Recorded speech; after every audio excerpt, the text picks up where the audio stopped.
no, it's still from my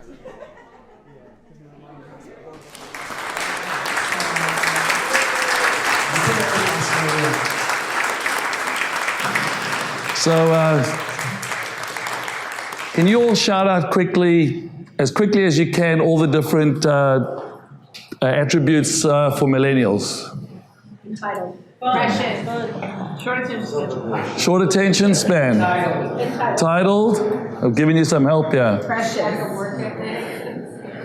Looking for shiny objects. Self-interested. Narcissistic. Unfocused. Don't like grunt work. Disengaged. Work has to be fun. Low self-esteem. Promotion every 3 months.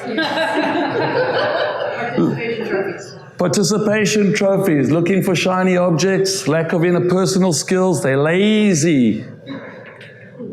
Simon Sinek, Mark had sent me a thing on Simon Sinek. He's like the darling of the TED Talk circuit, and he's not really hot on them.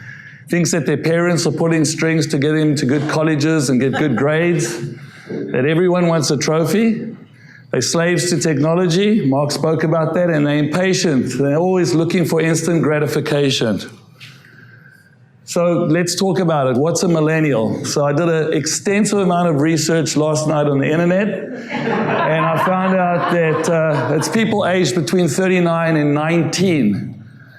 It's a pretty big gap to start generalizing a generation, but it's the internet, and the internet doesn't lie. So, wow.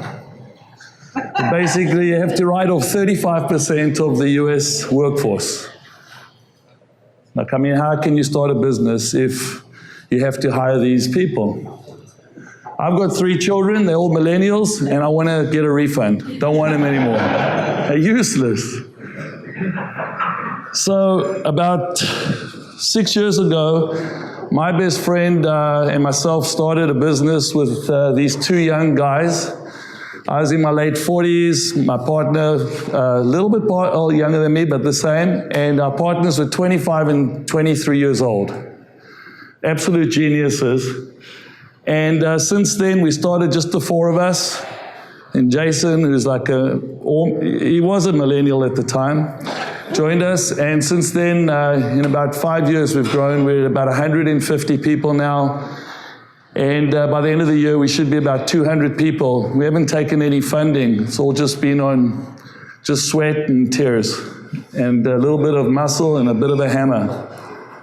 And so our average workforce is about 26 years old.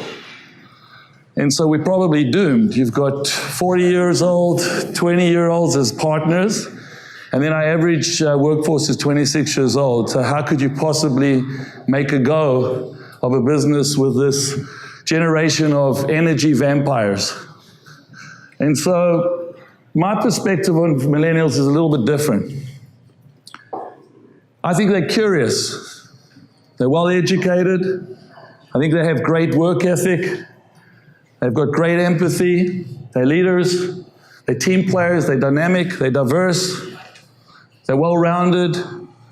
They all grew up playing the cello, and they had to do soccer, and they had to do the play, and they had to do all the things. They're very well-rounded people. They're visionaries, they're philanthropic, they want to belong, they're agile, and they want to believe in something that's bigger than themselves. So what they're not naive, they're not gullible, they're not patient, and they're not blind followers. And actions speak louder than words for them. They want to be challenged. They want to feel like they're growing personally and professionally. They want to be impactful. They want to understand where your company is going. They want transparency. They want guidance. They want to be coached. They want to belong. They want a community. And they want to be part of something that stands for something. So all you've got to give them is these things: purpose, development, coaching. You've got to engage with them. You've got to focus on their strengths, and you've got to get to know who they are as people. I know that Dallas is a good singer. I know that you used to do sales. I know Christine grew up and went from New York, and she went to NYU. I know Chris loves baseball. He loves the Dodgers, even though they lost the World Series, which he's been crying about. I know he's a soccer player and loves soccer. I know a lot of Andrew because he was more than I wanted to hear, quite frankly. Got to know who they are. And basically, you've got to create a community for them. You've got to give them constant communication and feedback, as we discussed. And you've got to give them a community. We live in a very fractured world. And people are coming out of college, they're moving to new cities. For the first time, they're moving out of home. And you've got to create something for them where they feel like they want to go to every day. It's not about the ping pong table and about the beer keg. It's about the community that they get to participate in. And so if all you do is that, you're going to be great. It's really not that easy. So my transformational opportunity to figure this all out came about a little bit differently. Because I had run a company and built a company, which I started in 1998 and sold in 2006. So most of the people that worked for us, and we were also about 100 plus people, were baby boomers. And so it was a culture-based business, but the motivations and the inputs we gave people was somewhat different. And then at the age of 44 years old, I came out of retirement to play on an international level rugby team, which was insanity. And suddenly I was on a rugby team as a player with a team that the average age was 25 years old. One of the boys. And it was like it was a crazy experience. Boom boxes in the change room before a game, boom boxes at practice, they all spoke a different language. It was really a really interesting experience. And so you would assume, with all the attributes of the millennials, how could we possibly succeed together? They didn't even know, they had never heard of Hootie and the Blowfish. That's how young they were. So all the inputs that were used to motivate or activate me when I was a young player didn't apply. We were brought up with threats, fear, conformity, bureaucracy, lack of innovation, freedom to express. Growing up, it was very a coach-driven methodology to how you could succeed, both in business and both in sports. And what we found that was very mobilizing with this team was creating trust, coaching, not telling, allowing each of them to solve their problems versus being told what to do, and creating leadership everywhere instead of having top-down leadership, making everybody a leader and having everyone be able to decide on a given day how they were going to succeed. What was universal on the team were the same things that we needed in the olden days. Dedication, drive, commitment, camaraderie, teamwork, sacrifice. Universal concepts. So I realized then that millennials are remarkable. So all you need to do is you've got to create an environment that's giving them the right input, the guidance, the direction. And if you can figure out what that is, that can mobilize and get these people going, that's what you get. You capture lightning in a bottle. There's magic. So how do you capture it? Culture, culture, and culture. So I had read a book called Legacy. It's a book by James Kerr, and it's a book centered on the New Zealand All Black rugby team.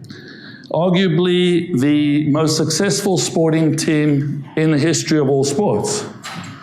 92% win rate over 100 plus years. So you can't really argue about that. You have organizations that have their time. The Celtics, the Patriots, a lot of people are happy about that it's not the Patriots anymore. Companies that have their moment in the sun, Sears, etc. But they're unable to have sustainable excellence. They're unable to sustain themselves over an extended period of time. And so it fascinated me to try and understand what is the DNA of this team. And it's all captured in this book. And so then as you read it, you realize it's not a book about a rugby team. It's a book about the 15 principles that the All Blacks have systemized and culturalized over all these years to effectively hold all of their players and coaches accountable to these underlying 15 principles. And so I had used it with some sporting teams. When we followed them, we did great. And when we didn't follow them, we did poorly. And so I showed it to the partners. I said, listen, it's just the four of us. We're starting this new company. We don't know what we're going to do. We don't know where we're going to go. But we got to believe in something. This can't just be about building a technology product and figuring out how to sell it. We got to stand for something. And we got to hold ourselves accountable to it. And then we got to hold everybody who comes into this company accountable to these principles. And each one of these principles are very, very, very simple to read, exceptionally difficult to live. And they're basically things like they have different terminology for it, but no one being too big to do the little things. In the All Blacks, when they finished the national test match, their top players, their captains, clean the changing rooms before they leave. They're showing servant leadership. They have something called a no dickhead rule. We put it up on the walls for a while till we grew past about 25 people. We said, oh, I don't know if we can do that. So we changed it to no egos. But it's self-explanatory. If you think about in your life, if you're trying to build a great organization, have a great team, have a great family, have a lot of great friends, if you don't follow that rule, it's very difficult to create resonance and to create alignment. And so we have a no egos rule. And that starts with me. Keeping a blue head, teachers being leaders, creating a learning environment, encourage people to go for the gap. We went for a gap. We saw an opportunity in the market and we went after it. Why would we tell our people not to do the same? With such a fast-growing company, we're always encouraging people, look for the opportunity, look for the gap, take a chance, do something different, put your hand up. The minute that they start, they're a veteran. We don't have any time for them to start figuring out, proving their oats. They've got all these great attributes. We want to put them to work immediately.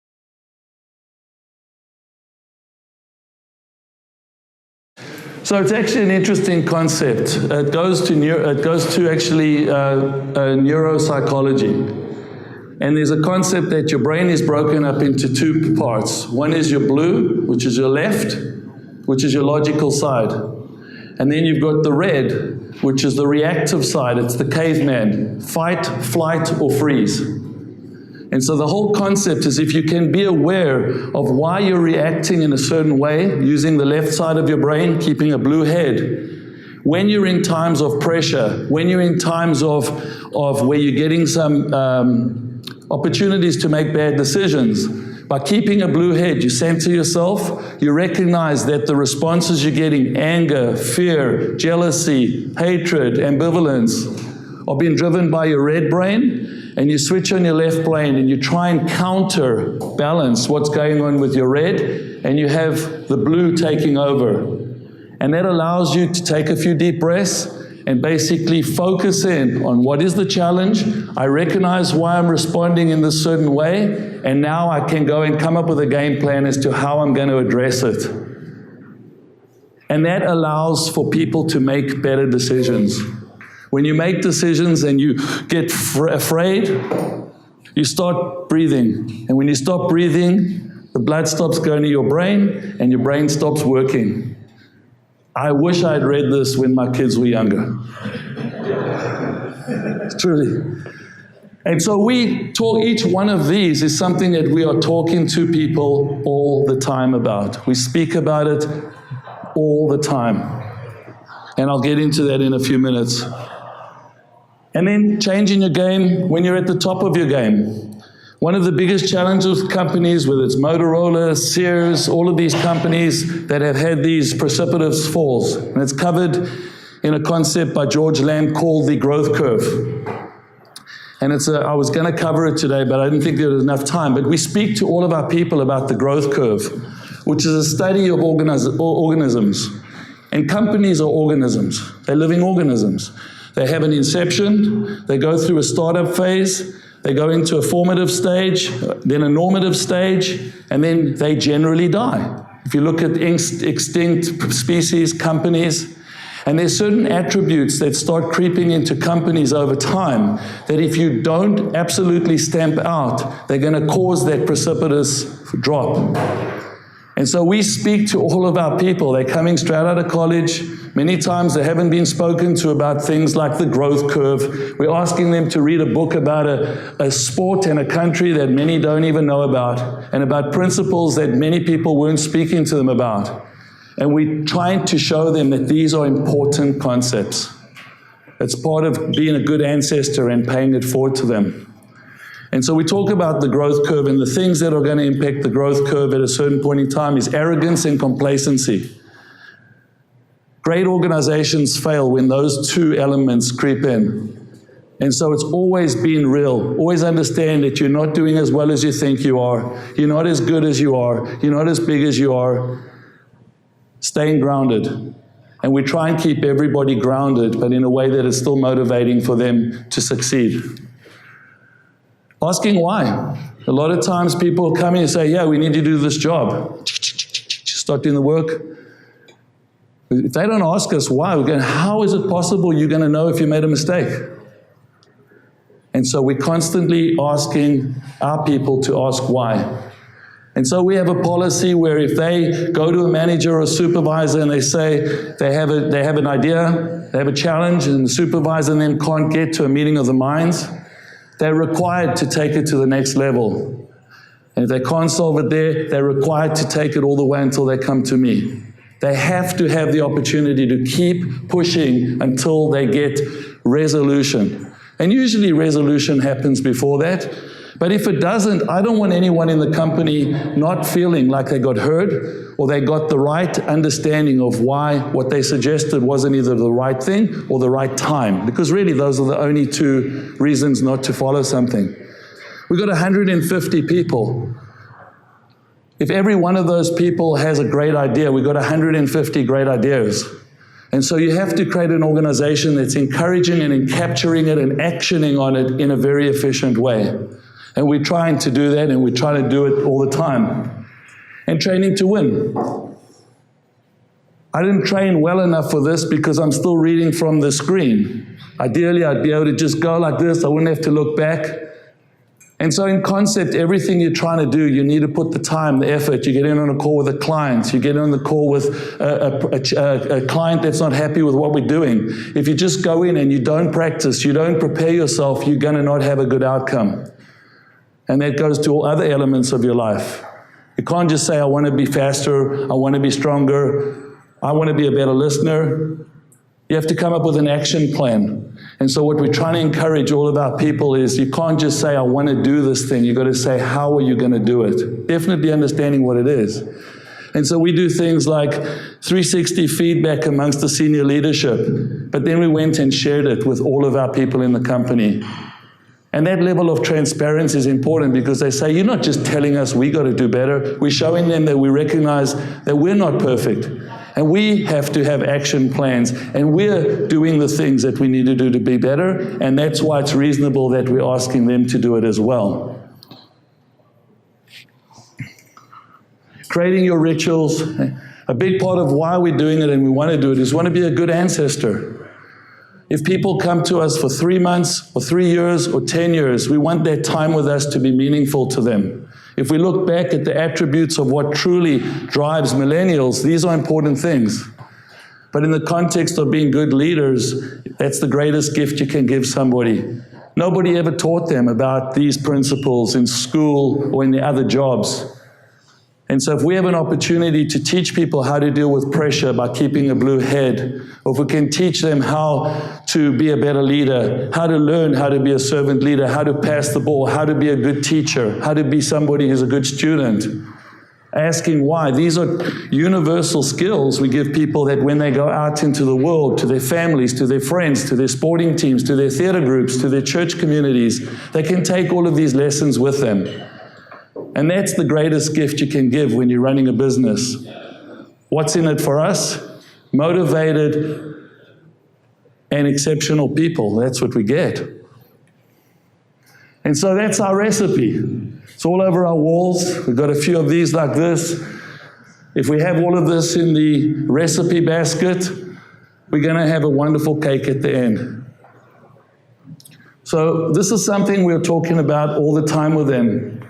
So what are the things that we look for? It starts with recruiting. You can have the best principles in the world, and you can create the best culture in the world, but if you bring the wrong people in to your community, you're going to fail. And so it's not just about having a great community and great principles and living them and modeling them. You've got to make sure that you bring the right people in. So the 4 primary things I know I look for, and I think it's pretty systematic throughout our companies, we look for those 4 primary things: work ethic, integrity, curiosity, and resilience, which ties into emotional intelligence. Emotionally intelligent people are generally very resilient. And that's where this whole connection between EQ and how people succeed comes in. Because things don't always go well. You're not going to do your job great. You're not going to get the promotion. Your client's going to be upset with you. Your boss is going to be upset with you. And you're not always going to get along with the person that you're sitting next to. It's not what happens to you. It's how you deal with it. And we're trying to teach our people to do that. And if you don't filter that out early, some people are not necessarily coachable. Hire well. If you're starting a business, hire well. Not anyone gets to play for the All Blacks, and not anyone just gets to play for Feedonomics. So part of your culture needs to be specialness. We're going to put a lot into people. We're going to do everything we can to help people be successful, but you need to not take that for granted. It's a privilege. We feel privileged to have people with us, but they have to see the privilege.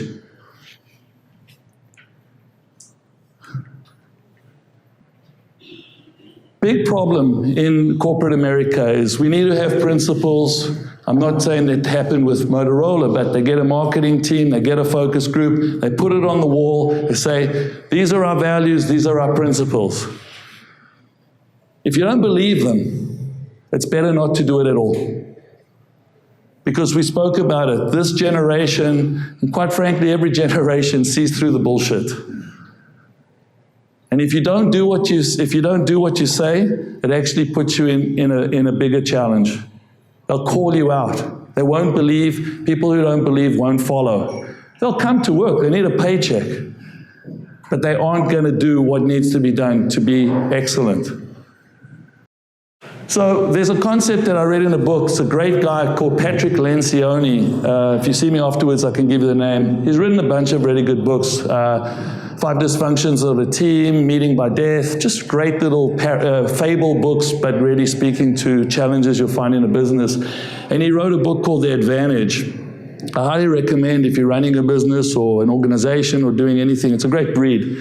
And he speaks about this thing called the pyramid of success. And it's a very interesting concept. Most of the time, people are always focusing on results. They say, we need sales, we need more sales. I need to have a better relationship with my boyfriend, my girlfriend, my partner. And they talk about the results, but they don't talk about the building blocks that you need to get the results. So then they'll say, well, we need more sales, and I'm going to hold you accountable to those sales because I need you to be committed. And everybody nods their head and says, yes, sir, I'll absolutely do it. But it all starts down here. It starts with trust. If it's not built on a foundation of trust, it's all just words. It's just words on a board. And so that takes a tremendous amount of effort to build trust. When you're saying things like the 15 principles, these are what we live by, you got to live by them. And if you can create that trust, and people recognize that your intent, whether it's as a business owner, or as a friend, or as a coach, is truly to get the best for the person, then you're able to have conflict, feedback, You can give people critical feedback without them having the filter of, oh, you don't like me, what's in it, what's the deal, you're moving me out, I'm not doing a good, what's going on? That's what's going on in their mind when they're getting feedback if you don't have trust. So trust allows you to get rid of the filters. Once you can get through conflict and you can give proper critical feedback, then you can get commitment, because the person has taken on the feedback and they've taken ownership for it. And once somebody's committed, they can hold themselves accountable and you can hold them accountable as well. And then you'll get results. You'll get results, but it doesn't start there. Repetition, repetition, repetition. You can't just say it once and then stop. You've got new people coming in all the time. You've got to go through it all over again and again and again. So you've got to have the energy for it. You and all your leaders have got to have the energy to keep on saying the same thing over and over again. Because you can't just put it on the wall and make a speech and assume people are going to get it. And so the things that we do is everyone who comes to our company reads Legacy, and they don't understand why. Say, welcome to Phoenix, you've got to read a book about a rugby team. They don't get it. But after a while, they start working in the environment, and then the hope is that they're going to start having some synapses. Everyone who comes in the company speaks to me. Everyone. We used to interview everyone. Now it's not possible, but there's not a single person who works at our company who won't sit down with me or my partner Brian or both of us, and we were going to talk to them about all the stuff I just spoke to you about. And so you set the foundation. Oh, I guess this stuff is really important to these guys. We buy them in. We buy them in early, and we tell them, you don't know what the work is you got to do, but this stuff, these 15 principles, you can start doing that today. So now they know, I better read the book. Then we fool them, and we tell them they got to read the book because I'm going to be doing a follow-up with them in 6 weeks. Then we have the follow-up in 6 weeks, and I pretty much talk about all this stuff. Growth curve, pyramid of success. And so we start repetitively reinforcing these things. Other things we're doing is basically having peer group meetings. We're having the people on all the people who are normal, regular employees are being asked to facilitate meetings to talk about these things. So it's about embedding it in your culture. You have to make it living and breathing, and then living it every day. At 150 people now, we've got to a place where we're bringing on an employee, a full-time person called a people empowerment manager, and their job is to ensure that all these things we say we're doing, we're actually doing. Because it gets risky. You get to a certain scale where you start missing it. You start missing that legacy meeting. You start missing the meeting when they just started at the company, and now what's happening is you've got a fractured workforce. You've got some people that were connected, and you've got some people, your newer people, start being less connected, and now your culture starts fraying. And so the only way to do this is by an absolute obsessive, compulsive desire to ensure that this perpetuates itself. And if you don't, you run the risk that your culture is going to start dissipating. And when your culture dissipates, you've got fragmented employees. One of the most important things we do is we address the elephant in the room. Very, very squarely. We head it straight up. The elephant in the room is, according to another statistic that I found on the internet, 43% of millennials say they're going to leave their company in 2 years. So we're doing all of this work to train them, to culturalize them, to give them the actual hard skills, and they're going to leave. And so we speak about it with them. We say, we know that you're going to get solicited through LinkedIn, through other companies. We want you to talk to us about it. You don't have to go outside on your phone and try and figure out, how am I going to take this call? How am I going to assess this opportunity? They're coming out of college. They should be looking for more opportunity. We want them to talk to us about it. We want to be part of the process. We want to know, what is the job? What does it entail? What is the opportunity? Are they going to do the types of things you need for your development? And if they find something that we can't find them, they should go.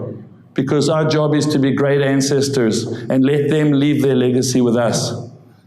And so it's been very open about the discussion. Does it work all the time? Interestingly enough, as much as we tell people they should talk to us about it, we're batting about 50-50. There's still this ingrained sense like, you probably still don't, but you probably really don't mean that, right? But if we know what they want, we can find different opportunity within the company. We're growing fast. The best people to hire are the people you got. So, are we doing all of this to build and sustain a culture that engages, encourages, motivates, and develops millennials?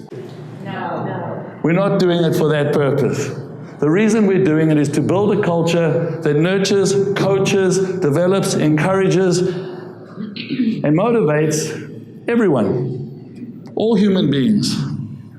None of the desires that our people have, purpose, respect, transparency, self-actualization, belonging, sense of personal satisfaction, growth, are limited to people who are 19 to 39 years old.